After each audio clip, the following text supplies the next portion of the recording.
What up, everybody? This is your boy Dedrian Colon from House of Wrestling, and this is my review for the November 14th episode of WWE Monday Night Raw.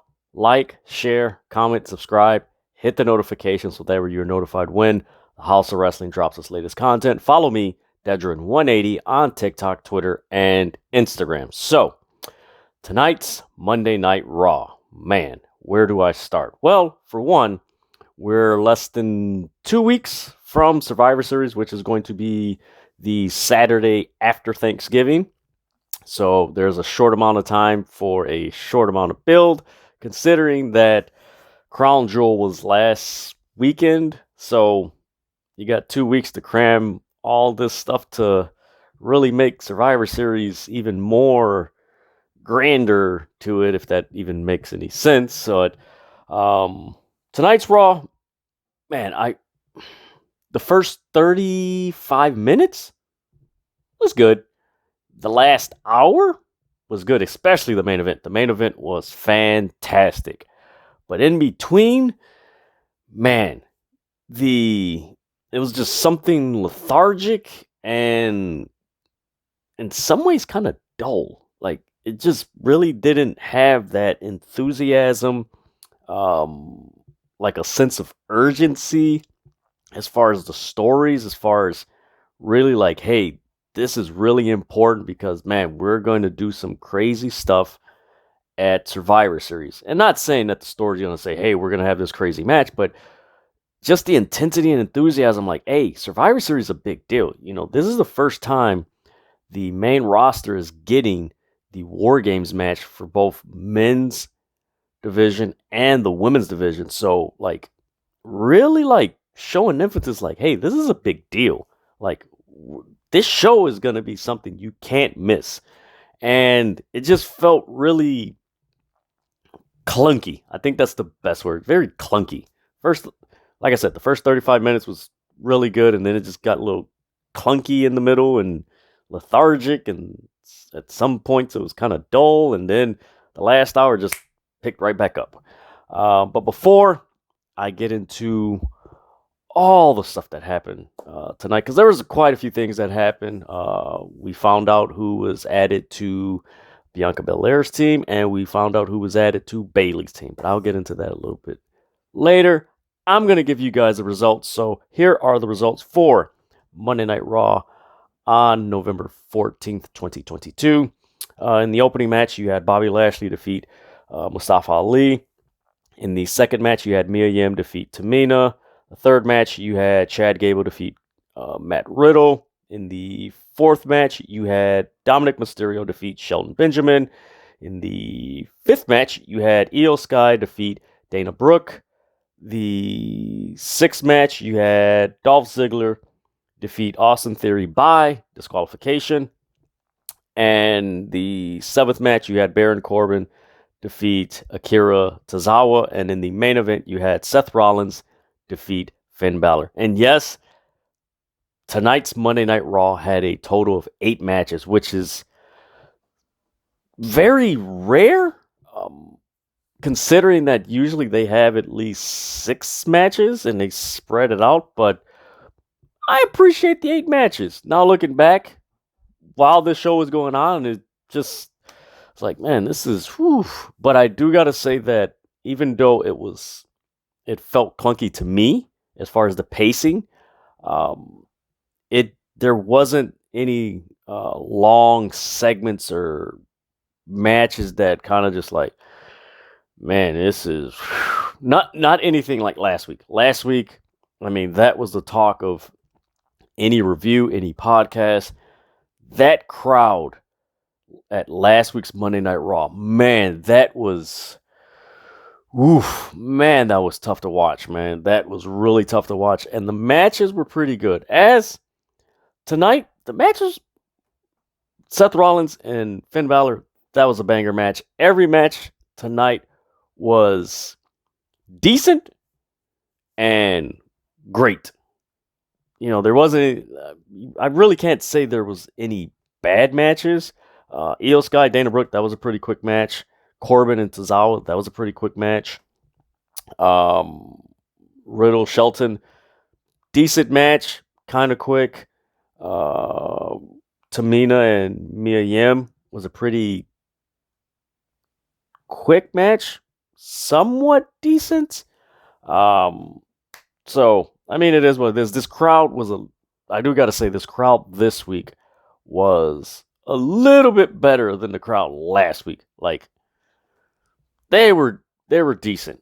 There were spots tonight where again the crowd just sitting there. In other parts, they really showed their fandom and everything, and that's the most important thing. Like you guys know, for my reviews, I always say that something that's really big in professional wrestling, and granted, it's a personal taste of mine.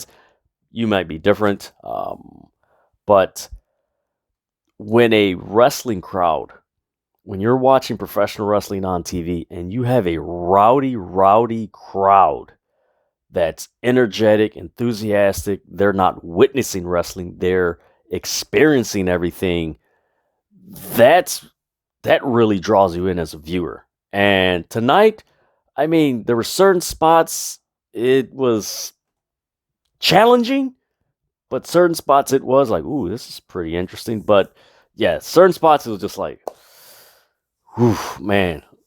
Like I said, that middle hour, that second hour of Raw, man, that was, I do gotta admit, like, in the second hour of Raw, I really contemplated, should I do a review for this show? Because it was just like, man, this is kind of tough to sit through, man. This is, whew, man. But once that last hour hit, and it seemed like just things just picked up. So I don't know. We'll see how this works out in the future and how Triple H paces out Monday Night Raw, considering it is 3 hours. And it's not easy to script a 3-hour wrestling show 52 weeks out the year. Keep that in mind. It's 52 weeks out of the year. They're scripting or they're putting together a 3-hour wrestling show. It's not easy. Every week you're creating a new, if you want to call it, wrestling movie, every week. That is not easy. So see what happens. But man, that main event and the participants we found out regarding the Wargames match with Bayley's team and Bianca's team, pretty interesting. And there's a lot more speculation as to who else will, or let me phrase that, who will be the last person added to Bianca Belair's team. So that the speculation is beginning. So starting off, let's go into this first match. So the first match, or actually the first segment, was a Seth Rollins promo. It was kind of interesting how this started because they showed him come out. If you guys been watching my Raw reviews, I enjoy Seth Rollins' review, man, or his entrance, man. It is so fun because the crowd is getting into it, and many people have said this, and it's starting to look like it, that WWE and Triple H, it's like they're slowly turning Seth Rollins into a face, because how can you hate him when the crowd is singing his entrance theme? And after the song is over, they're in harmony. Oh, and you know, they're singing everything. Like, it is so good and it's so entertaining. So he comes out, he's doing his thing, and in between they do a picture-in-picture, they show him entering, then they show a recap of last week, then they cut to a recap of another recap, and then like a full recap, then they come back to the crowd. Like, it was really interesting how that, I was like, that's kind of weird. But man, he's talking about, I've had challengers come from, you know, all sides. He mentions the challengers from last week. He mentions that the U.S. title is the top prize on Monday Night Raw. He mentions he has a match with Finn Balor for the United States title later on tonight, which was the main event. Then you have Lashley come out. Lashley is basically talking about how he destroyed Austin Theory. Seth brings up how he lost to Brock Lesnar. Then Mustafa Ali comes out with a referee. Then he attacks Bobby Lashley. Then Lashley just tosses him out the ring, and he's like, "Hey, if you want to get more of this beatdown, then come in this ring." And walks around. They go to commercial. They come back. So we got the first match: Bobby Lashley versus Mustafa Ali. Decent match. I'm just really curious as to what are their plans with Mustafa Ali. Usually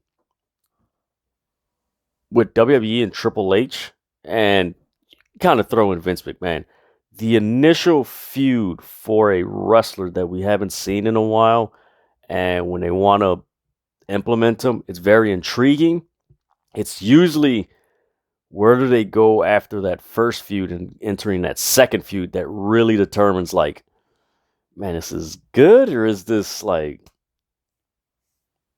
man, they're going in that direction. And that's usually, I don't want to say make or break, but it is something very noticeable to a lot of fans, and just the reception that the wrestler gets when they put them in a feud after their initial feud. That's kind of like, it's like, we really wanted this, but you're going here. It's like, all right.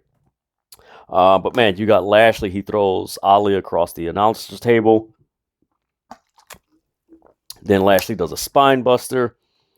He misses a shoulder block, allows Ali to do a tornado DDT. Lashley does a magnificent spear, and Ali, man, he sold that. Lashley speared him, and he flipped in midair. Lashley executes the Hurt Lock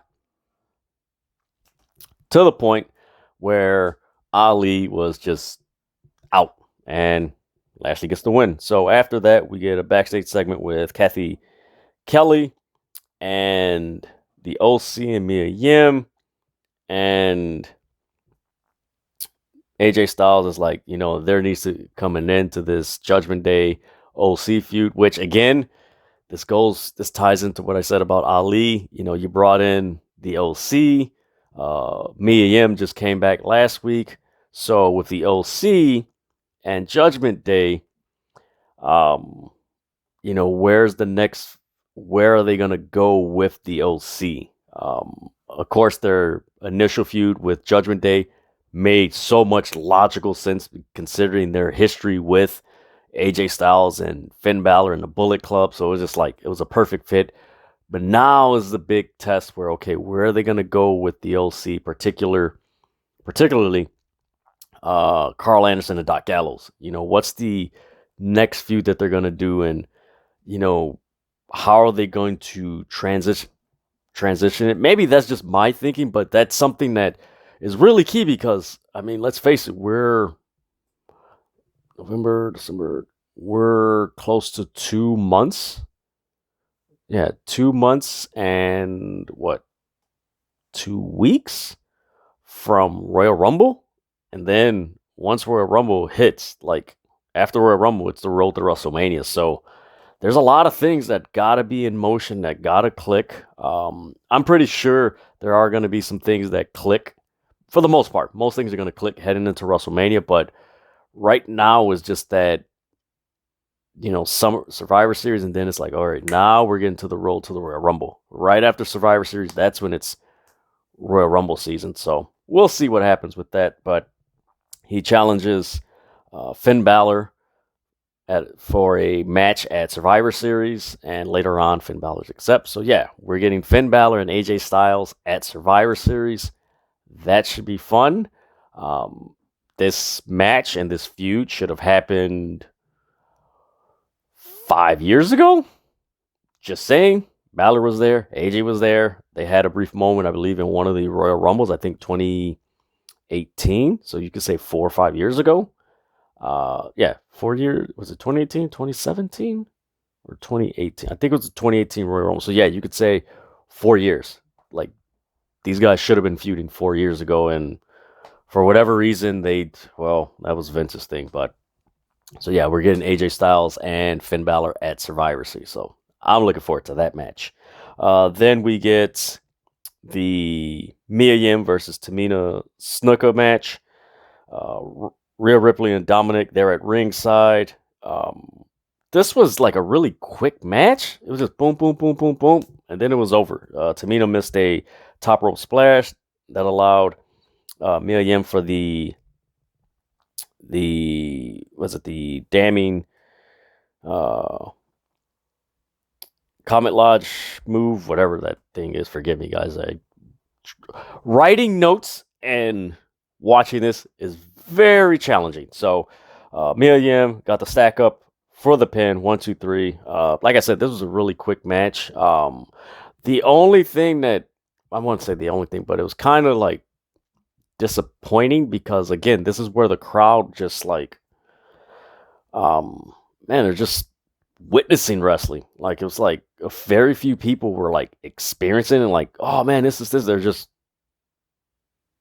and like I said, man, in the last week, like WWE really needs to work on that because man, for a 3-hour show that's on Monday, it's competing against Monday Night Football. Granted, we're gonna have another month of Monday Night Football, and then you have the NFL playoffs. I don't think there's going to be an NFL playoff game on Mondays. Maybe the wild card game, maybe one. But you know, you gotta like spice it up. And of course, after Super Bowl, you're gonna have March Madness. But it's just like you gotta like do something with this crowd because man, it's, you know, there's wrestlers we want to see, but if the crowd is just sitting there while these wrestlers are wrestling, man, and that's challenging, man. And it's daunting and it's exhausting sitting through a Raw where the crowd is just sitting there. Afterwards, Mia Yim, she's motioning to Rhea Ripley. Come on in the ring, come on in the ring. Rhea Ripley gets on the apron and she fakes getting in the ring and walks away.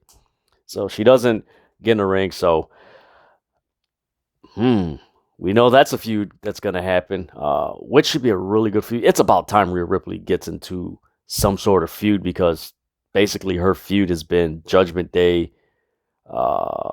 against Edge, Judgment Day against Rey Mysterio, Judgment Day against ajstyles, and now finally she gets a feud since she's turned heel with a female wrestler. That makes sense. Thank you. Thank you, WWE. Then we had a backstage segment with Matt Riddle. He was hitting some bongos and everything. And then you had Alpha Academy and they interrupted and basically led to a match between Riddle and Chad Gable, which so after this backstage segment, you had Mia Yim with Damage Control, and Damage Control is trying to persuade Mia Yim to join their side. And she's like, yeah, I'll think about it. The LC comes in and they're like, is everything okay? And they got beers and everything. And she's like, yeah. And they walk off. So it's like, is Damage Control going to get Mia Yim? And mind you, this is within like the first hour of Raw. So it's like, what's going to happen? You kind of know, or you can see from a mile away how things are going to shape up. Then we get Matt Riddle versus Chad Gable. I mean, this was a solid match. There was a nice counter to an ankle lock by Chad Gable. Then later on in the match, Matt Riddle was able to hit a jumping triangle chokehold, which that looked pretty cool. Man, Matt Riddle has had some really solid matches. One thing that kind of takes away from it is that they've made him even more goofier, where it's like, man, the brother can go in the ring. Like, he's a solid wrestler. Like, his matches, when he can go and you let him go in the ring, and with whether it's Seth, he's with Randy, all that. Like, man, when you let him just do his thing, man, the guy can go in. Man, that jumping triangle hold, man, that was pretty impressive. It led to the rope DDT by Matt Riddle, who he was saluting Randy Orton. Then he attempted to do a RKO, missed, which led to a backside pin with Gable having his foot on the rope with the assistance of Otis. He wins, so Matt Riddle loses to Chad Gable, which quite possibly could be in a match that's going to be at Survivor Series, which is what it is.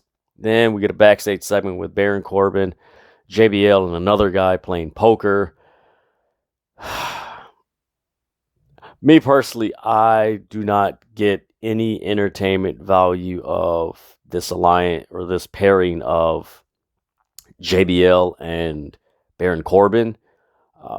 Honestly, I think it's time for Baron Corbin to go back to that quiet dude that just beat the hell out of people when he first joined the main roster. Granted, he has he has a wonderful personality, but man, maybe what they did with Austin Theory tonight, they should do with Baron Corbin, because man, this is just, it's just not, it's not engaging. Like, it's unfortunate, but the way he's presented, you want to change the channel. Like, it's like, no, when he was Baron Corbin with the, when he had hair and all black, like, he was a badass. But like, with this, is just like, all right, okay, he had the Happy Corbin, storyline, but now it's just like, he's gone from Happy Corbin to Conglomerate Corbin, and it's just like, it's not entertaining. Like, please bring back the old Baron Corbin. So they're playing poker. Akira Tozawa comes in. He's like, I want to play poker. I can play poker. So they play poker.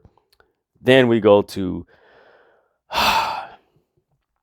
Miz TV segment of him issuing an apology. Byron Saxton's there. He's mentioning 18 years. He's never called off. He regret paying Loomis. Like, honestly, it's about time that they retire Miz TV. It is the most lethargic talk segment in all of WWE. I don't know. I don't understand why they do it, because if you go back and watch most of the Miz TV segments for the past 5 years, maybe more, it has been some of the most quietest segments where people are just like, man, can we get this over with? Can we get this over with? And I understand they, Miz is a great talker, and, they want to do the segment, but man, it's like, maybe it's because they've done it so much that it just doesn't have that, wow, I want to watch this segment. It's like, can we hurry up and move on to something else? So Gargano comes out.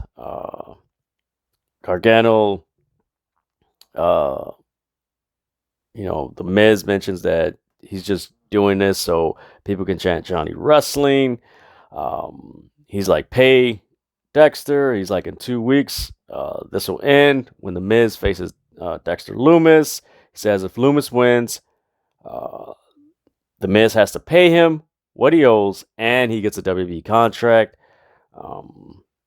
And after that, Miz, he's like, oh, this is a big mistake. And Gargano tells him, you know what? Why don't you tell him to your face? And Loomis is there. Miz runs out the ring, and you got Gargano and Loomis staring at the Miz. And like I said, man, you gotta, most of these, it's a WWE thing to have talk segments. This goes back to Piper's Pit. But here's the thing. Rowdy Piper was once in a lifetime wrestler and superstar. After that, they've had so many talk segments that if you could say, they've talk segmented to them to death. Where it's like, after all, it's just like, honestly, I wish they would slowly phase out talk segments for a while, because it comes across like a crutch. That it's a crutch where, it's a default thing that they put in on a show just to get something, something on there. And it's like, if you're going to do that, just add another match. Or make one of the matches longer. It's just those talk segments with the Miz TV is just not, it's fucking boring. Like, man, it's so boring, man. Then we get a video earlier in the day where Shelton Benjamin is talking. He's confronted by Dominic Mysterio and Damian Priest. And basically, Dominic's just egging him on. He's like, I was better than Eddie and my dad, and they beat you, so that makes me better than you. And he's just trying to be very annoying, and it's not coming up. Like, when in that segment, me personally, he came across like a 16-year-old. Mind you, he's around 25. And I'm just like, Dominic Mysterio is at his best when his mannerisms are annoying and he doesn't say anything. That's when he's at his best. When he says something and then it's like, this segment with him and Damian Priest, I'm just like, man, how can you defend someone that's so annoying? Like, this isn't annoying like, oh, wow, I want to see him get beat up. It's like, no, he's annoying where it's just like, oh, God, can we move on to something else? Like, there's two types of annoyance in professional wrestling. The first one is, man, he's annoying or she's annoying. Man, I wish someone just beat the hell out of him. Then there's the second annoying, which I just described, where it's just like, man, can we move on to something else? Like, man, come on, let's go. So you have Damian Priest. He tells them, if you have a problem with Dominic, then you have a problem with Judgment Day and me. And Shelton's like, oh, I got a problem. I don't mind handling that problem. And you know what? I'll accept your challenge against you, Dominic. So it's Dominic versus Shelton Benjamin. Again, this match was pretty much kind of quick. Judgment Day was at ringside, so they're distracting Shelton Benjamin. You get a roll-up, but a counter into an ankle lock by Shelton Benjamin. Priest drags Dominic to the rope while Rhea Ripley's distracting. This led to Shelton Benjamin and getting distracted, and then you had Dominic attack him, which allowed Dominic to hit the frog splash when Dominic beats Shelton Benjamin.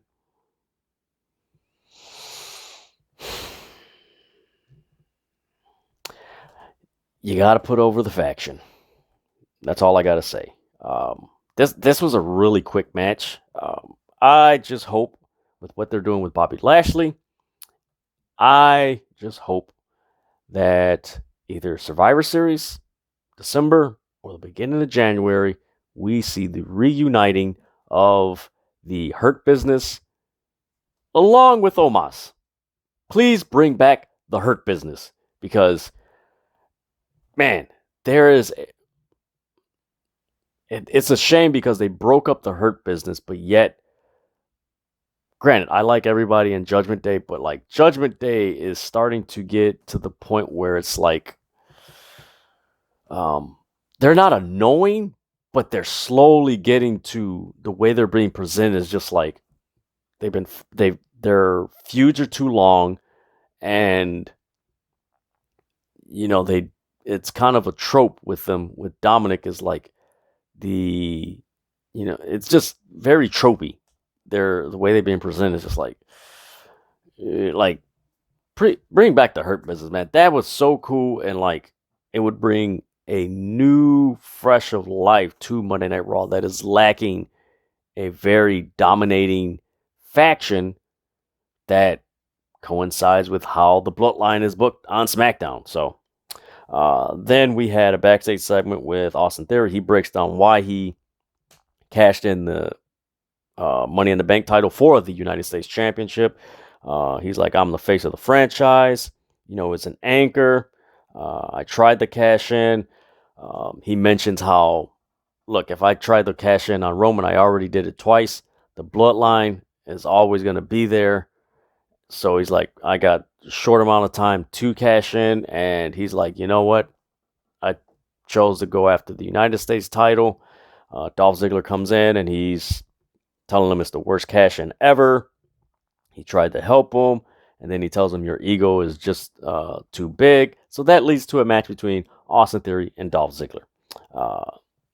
Then after this backstage segment, you had Io Sky and Dana Brooke. Again, another match that was relatively quick. Honestly, most of these matches felt like how some of the matches were booked during the Monday Night Wars and during the Attitude Era, where it was like a quick 5 to 7 minute match that just went boom, boom, boom, boom. That was it. That's how it felt, and it didn't have the enthusiasm and the energy and the crowd participation that the matches that were like that in the Attitude Era had. So it's just like, wow, okay. But yeah, Io Sky, Dana Brooke, they show a digital exclusive where Dana Brooke was talking about how Nikki Cross won the 24/7 championship and how she was disrespected, and you guys made fun of it and me. But yeah, Dana Brooke started off the match very aggressive. There was a nice German suplex by Io that led to her executing the over the moon moonsault. Gets the pin. 1, 2, 3. She wins. Now, this is where things get interesting. So after the match, Mia Yim comes out, and mind you, Damage Control is at ringside, and Mia Yim's like, you know what? I picked the side. Again, as what I'm doing, that's what she did. She waited a while. Music hits. It's Bianca Belair, so she is the next member to Bianca Belair's team for Wargames at Survivor Series. So now it's Bianca Belair, Asuka, Alexa Bliss, and Mia Yim. So there's still one spot left. That's the interesting thing of what I mentioned earlier as far as the speculation. Who is going to take that spot? It's really interesting. So yeah, you just have a stare down between those two teams. Then you got a backstage segment continuing with Baron Corbin, JBL, and Akira Tozawa. Tozawa's winning, and he tells them they're cheaters because they took it. They wouldn't let him take the money. So he challenges Baron Corbin to a match later on Raw. Then we get Ziggler versus Austin Theory. This is a really, really good match. Austin Theory in this match, what I liked was that he wasn't taking selfies. Like, this was a very serious and aggressive Austin Theory that at first I think it's because we're so used to how he was very you could say goofy and conceited and cocky with the way, and then the way he was no pun intended, when he was brought up to the main roster. But this was a different Austin Theory. I like this Austin Theory because this is, if you look at the heel dynamic on Raw, most of them are somewhat either like very aggressive and very, how do I put it? There's not a lot of heels that have or that display what Austin Theory was displaying tonight. I mean, he was, like I said, he was very serious and aggressive and just a very like he was wrestling. Like, this was a very good match. Just how his whole demeanor was just like, all right, this is Triple H has a some a character to play with right here that he could play off of, with the stories he's telling us. Like, it's going to be very interesting if we continue to get this Austin Theory. Like, it's going to be fun. During the match, you had, or later on in the match, you had Theory hit a nasty forearm. This was later on in the match. Then he executes the A-Town down twice. Then he throws Theory outside the ring. He throws him into the stairs. Then he starts beating him up again. Then he throws him on the announcer's table. Then he throws him over the barricade, the little barricade area where they have the announcers, the public address announcer and the timekeeper. He throws him over there. He starts throwing chairs. And then he throws the announcer's chairs over there, which by that time the referees already DQ'd him and given the victory to Dolph Ziggler. And security and WWE officials there take him to the back, and it's just like, ooh, this is a serious Austin Theory that's really into it. And you know what? I'm not going to say he's fully there, but this transition of Austin Theory from selfie, goofy, cocky, hood, that type of heel to a very serious and aggressive heel reminds me of the transition of Randy Orton from the cocky, self-confident heel that he was a little bit after he left Evolution. Like he had that 2 months of being a face, and then they turned him heel when he faced The Undertaker at WrestleMania 21. Until he got the whole tattoos and, the Viper, the Apex Predator. Like, that's who Austin Theory reminds me of. Like, this has, like, some small but very convincing similarities of the transition that Randy Orton did earlier in his career and Austin Theory. So, I don't know. We could be looking at another Randy Orton and Austin Theory. So just be on the lookout, man. There's an it factor with this Austin Theory the way he's presented now. Then we got a shot of JBL and Corbin walking to the ring. Then we get a backstage segment with Damage Control. They're talking. They're like, okay, Mia Yim, she didn't want to join us. And you have Nikki Cross in the back just doing counting or doing whatever, just talking to herself. And then who appears off camera? And they show Rhea Ripley. So Rhea Ripley completes Bayley's team. So now you have Bayley, Dakota Kai, Io Sky, Nikki Cross, and Rhea Ripley for the Wargames match. Again, who is going to be that fifth member to Bianca Belair's team? Still don't know yet. Then we get the Baron Corbin Tozawa match. It was nice to see Tozawa actually wrestle, and this wasn't anything comedic or the 24/7 title. Like, he actually wrestled, but unfortunately, he did lose to Baron Corbin. Baron Corbin caught him mid-air, attempting to do, I think, a flying body press, caught him. This was a sweet end of days move that he did on Tozawa, man. That was pretty slick. Executed 1, 2, 3. He wins. Then they recap Finn Balor and Edge from Extreme Rules. Then we get a backstage segment with Bianca Belair and her team. And they mention that next week,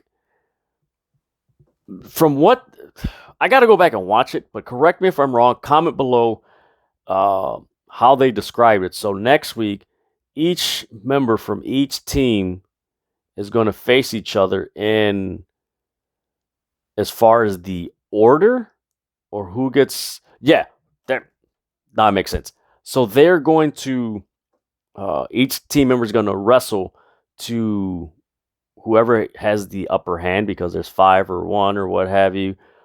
Whoever has the most wins gets the advantage in the Wargames match. So that's going to be next week, which that's going to be pretty cool, especially with the talent of women they have heading into this Wargames match. So, man, we're getting what? There's 5, 4, so we're getting 4. Yeah, we're getting 4 women's matches next week. I like it. That's going to be fun.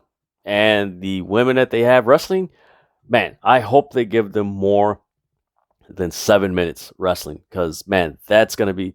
Man, next week's Raw is going to be pretty good with all those women's matches. Like, I'm looking forward to that match, or the matches that are going to be taking place. So, from there, we transition to Chad Gable and Otis coming into frame as, Bianca and the rest of their team left. And they're basically talking about, you need to interview winners. Then Seth Rollins comes in and he's singing his song, and you hear the crowd in the background. He's singing, and he's doing he's doing that and everything. They go to commercial. Then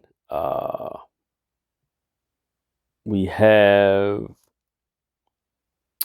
from there they transition to Balor, who's out. He's like where the entrance, where they do the interviews and the entrance, or right before the entrance. So he's there. Byron Saxton comes, and he's like, of course I accept. Tonight we have unfinished business with, or I have unfinished business with Seth, and I'll become the new United States champion. Seth Rollins, Finn Balor. This was a fantastic main event. I recommend you guys watch this main event.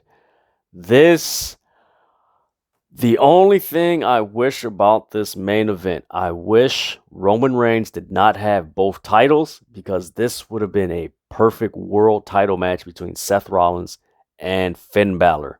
Don't get me wrong, this was a great United States Championship match, but man, if Roman Reigns didn't have both titles, this would have been a perfect world title match. And hopefully in 2023, however they figure out taking both titles off Roman or what have you, that's still the biggest mystery, and theories are going amok with how they're going to do that, or if they're going to do that. But man, if they had the world title or the WWE title on Raw and Roman had the Universal, that would have been dope. So in hindsight, it's like, why did they put both titles on Roman Reigns? So this match, Seth Rollins, Finn Balor, man, there's a lot to talk about, but I'm just going to give you the abbreviated version of what I liked about this match. Basically, in the beginning of the match, it was back and forth. Then there was a point in the match where Seth Rollins attempted to do the Phoenix Splash miss, which led to a drop kick by Finn Balor. Then that led to Seth Rollins blocking Finn Balor executing the coup de grace, the coup de grace, there you go, maneuver, which allowed Seth to execute a crazy superplex. That was a nice move. Then Balor, a few moments later, executed the 1916. Then you had Judgment Day come out. They were distracting the ref. That allowed Finn Balor to execute the double stomp. Then the OC come out with Mia Yim. They start brawling, so everybody's brawling. You had Priest. Actually, he freaking propelled Carl Anderson onto the announce table. Then a few moments later, Finn Balor was about to execute the coup de grace maneuver, which ajstyles knocked him off. That led to Seth Rollins executing the stomp. 1, 2, 3. Seth Rollins wins, but he couldn't enjoy it after a while because Austin Theory came in and beat the hell out of him. He did the A-Town down twice, walks off again. Austin Theory, this serious, aggressive Austin Theory, has strong, not now, it isn't strong, but he has some Randy Orton type similarity as far as his transition from a very loud, obnoxious, cocky, arrogant character to a very serious, methodical character. The parallels are pretty similar. But man, I'm really interested how that's going to play out. But man, this Monday Night Raw, man, the women's matches. So again, the big question tonight after Raw is who is going to be that fifth member for Bianca Belair's team. Of course, the biggest speculation is Sasha Banks. Also, it could be Candice LeRae. It could be Tegan Nox. It could be Becky Lynch.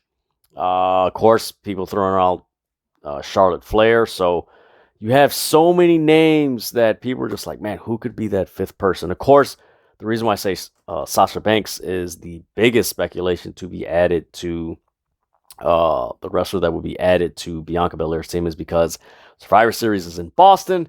Sasha Banks is from Boston, and she has been training, so that leads to the more speculation, and it's just like, okay, man, this got to be when Sasha Banks comes back. This got to be when Sasha Banks comes back. Of course, you have Naomi, another one that, people are speculating, so it's like, who is going to be that fifth member? We just got to watch Survivor Series and see how it unfolds at Wargames at Survivor Series. And see how this plays out. I'm actually interested, and I want to see this Wargames match. I like the Wargames match between the women back in the black and gold era. That was really physical. Io Sky dropping with the garbage can over her head. That was nuts. So, pretty interesting. We're on the road to Survivor Series. It's not the prettiest. It's somewhat the most consolidated road to WrestleMania, considering there's less than 2 weeks. What did I say? WrestleMania Survivor Series. There's less than 2 weeks heading to Survivor Series, so we'll see what happens. But this is my review for the November 14th episode of Monday Night Raw. Like, share, comment, subscribe, hit the notification so that way you're notified when the House of Wrestling drops its latest content. Follow me, Dedrian180, on TikTok, Twitter, and Instagram. There's a lot of wrestling going on, and man, let's enjoy it. And there's a lot of free agents that are going to be popping up, that are going to be available in the next month or two. So 2023 is going to be wild and crazy. Probably more than 2022, but we just got to wait and see. So with that, folks, I'm out.